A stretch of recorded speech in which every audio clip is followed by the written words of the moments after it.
I just wanted to do a quick video on this because I had to do some Googling to find it, and I figured I'd put this video together so maybe it'll save someone else some time. In Unity, I'm trying to write some code that can take advantage of looping through the tiles on a tile map so that I can do some work with only the tiles that I've assigned. So in particular, I'm trying to work on a little map editor for a 2D tile-based game, and basically through some serialization efforts, I want to just be able to serialize and deserialize things, but I only want to focus on the tiles that I've painted. So I just want to kind of show you this is the code that I'm kind of writing to be able to do that serialization work. It's not complete or anything, but what I want to dive into is essentially this little extension method I wrote. And all that it does for us is that it will loop through the tile map, which is a grid, and kind of get all of the tiles that actually have something assigned. I couldn't find anything built in, and I figured I'd kind of walk through what that looks like. So with that said, I'm going to go into the implementation of this, and you'll notice it's in a static class, in a static method. And if you're not familiar with extension methods, it doesn't have to be an extension method. You could pass in the tile map on a static class and do it however you want. But the extension method, like I said, if you're not familiar, just jumping back, kind of lets us write it so that it looks like it's a method that exists on the object already, right? So otherwise, if you didn't want to do an extension method, you could have it look like that, like something like, right? So I didn't want to have a static class and then have this method and pass it in. I kind of just wanted it to look like it was supposed to be built in already. Okay, so with that said, what does this do for us?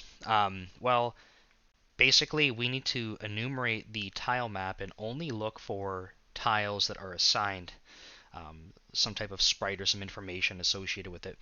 For my game right now, only kind of focused on, I only care if there's a sprite there. I'm not doing any other data attached to the tiles just yet. Kind of keeping that in mind, but for what you're looking at in this code below when we get to it, it's really only focused on trying to get the sprite.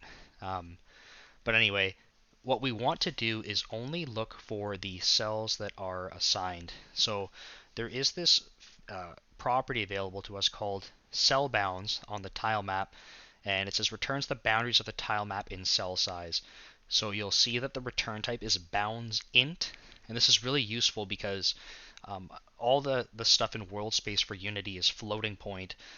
So when we're talking about the cells of a tile map, we're not looking at, say, like cell, like you don't say like cell 1.2 at and like 3.7. We're not looking at a cell at that location. It's going to be an integer value. So the bounds give us this integer-based ability to index into the tile map. And in particular, what's really good about that is it's only going to give us the actual sort of rectangular bounds that are associated with assigned tiles, right? That's what we're interested in here. So something to point out, I haven't had to use this yet, but something to consider is there is this method called compress bounds. So if you're thinking about doing a map editor and you have to erase some sprite assignment somewhere, you're kind of painting, you're like, oops, I don't care about that. You can call compress bounds to essentially reshrink the bounds to only be the assigned tiles. Otherwise, I believe it kind of just keeps growing indefinitely as you paint wider and wider. So if you're undoing stuff that's further out, consider calling compress bounds to make this a little bit more efficient. So what we're going to do with compress bounds is we want to go basically through all the x coordinates and y coordinates. So that's why we have this double for loop here. But I think the most important part that I want to call out about this, and this is something that I think people can miss easily when they go look this up online, is a lot of examples I see look like this. We're very used to writing for loops that start at 0, right? It's something like you kind of learn early when you're programming is like you're going to do a for loop like int I equals 0, I plus plus, right? Because we're learning how like a lot of stuff in programming is 0-based indexing, so we always start at 0 instead of 1. So there's this really big focus on starting our loops at 0. And in particular for this, it's actually not what we want to do. And that's because your tile map is not necessarily located at 0 and going to a positive bounds. In particular, and I missed this when I first put this in. I was like, why is it not getting all the tiles that I'm interested in? And it's because my tile map is actually, the y values in particular are negative. So it was trying to go from 0 right here, right? Because this is what it used to say, 0. And my bounds max y was actually a negative value. So it would never do anything. So I just want you to keep that in mind, that when we're looking at this, you want to go from your minimum on the x to the to the maximum on the x. I stuttered there. And then do the same thing for your y values, right? Because in particular, in my case at least, this was going from like negative 16 or something up to 0, right? If you start at 0, it does not take into account negative values. So just keep that in mind. Okay, so hopefully this part is clear now. This is, I think, the most important part that I wanted to get in front of people, is consider the bounds, and this is how you get the bounds. And then from there, the methods that you have access to on the tile map, I think, kind of do everything else that you need for this. In particular, I'm really, like I mentioned, only focused on this sprite. That's all I care about for my serialization purposes. However, you can get the actual tile base, right? So you can get the tile base from this position, and you can see that we're building that from the x and y coordinate here. The z is not really a factor here. I haven't had to do anything with tile maps and z positions, or I don't even know if truly you can, but maybe something else to follow up on. But anyway, just kind of looking at this two-dimensionally, I'm not doing anything in my game yet with any tile data associated here.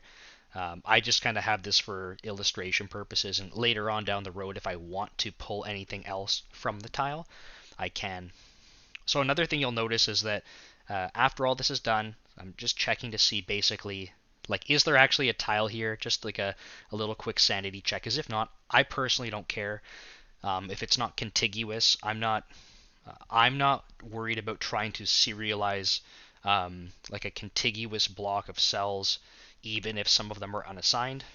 I actually want to completely ignore them and only focus on assigned cells. So if, for example, they were sporadically painted cells on my map, I only care about the painted ones, not the null values. So I am checking that. If you want, you can design this so that it does not do that. That's totally up to you. But you'll notice that I have this tile data that's being returned, and this is something I just made. It's a little DTO, like a data transfer object, that it's only going to contain some extra information for us so that I have a complex return type. I didn't just want to return the sprite. I actually care about the x and the y coordinate associated with the sprite. And like I mentioned, maybe other tile data down the road. So if we look at what tile data looks like, it's extremely simple, right? It's just the x and the y coordinate, like I mentioned, the sprite and the tile, and just some getters on that. So nothing fancy, but I just wanted to point out that this is a class that I made. So if you're looking at this code, you might not see tile data because I made that. And I think the only other thing I wanted to call out about this that I like, and I like thinking about this when I'm designing APIs for things, is that you'll notice I have an IEnumerable here. And I do that because I like designing code such that if I wanted to call this API, I could terminate the enumeration early. In my particular case right now, the only use case I have at this moment for serialization, I want to walk through all the tiles, right? So I don't care if this is an IEnumerable or a list or whatever for the one instance I have of this right now. However, in the future, if I wanted to, say, look for a particular tile, what I could do is call getAllTiles and then use link to extend that and filter out only the tiles I care about. Maybe I just want to do tiles.any, right? So getAllTiles.any, if we want to see what that looks like. It would be just like this without the slash. So if I wanted to do this, the nice thing about using an IEnumerable is that it will stop enumeration as soon as it finds one, right? So if it finds one thing, it won't keep enumerating. If we were to do a list, then I'm just going to go back to the extension method.